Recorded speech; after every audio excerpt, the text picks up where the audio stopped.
This is the modern apostle, and today we're going to talk about something that almost every Christian experiences at some point. What do you do when you pray, but God seems silent? Have you ever prayed about something over and over and wondered, God, are you even listening? Maybe we've been waiting for an answer. Maybe you've been asking God to change the situation. Maybe you've been asking Him for direction. And you're looking around thinking, Lord, where are you? Well, I want you to remember something. Silence doesn't mean absence. Just because you don't hear God doesn't mean God isn't working. Think about the story of Lazarus in John chapter 11.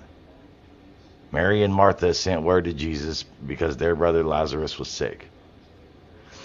They knew Jesus could heal him. They expected him to come immediately. But Jesus waited, and Lazarus died. Imagine being Mary or Martha. You knew Jesus loves you. He, you know he has the power to heal, and yet he didn't come when you expected him to. But when Jesus finally arrived, Martha said to him, Lord, if you hadst been here, my brother had not died. In other words, Jesus, where were you? Right? And then Jesus says something incredible. Thy brother shall rise again. Jesus wasn't ignoring them. Jesus had a greater purpose than they could see. And then Jesus stood before Lazarus' tomb and cried, Lazarus, come forth. And the man who had been dead came out of the grave. Now here's what I want you to understand. There's something very important here. God's delay is not necessarily God's denial. There's a reason why Jesus waited and did not immediately come to save Lazarus, even though he knew he was going to die. Sometimes God answers immediately.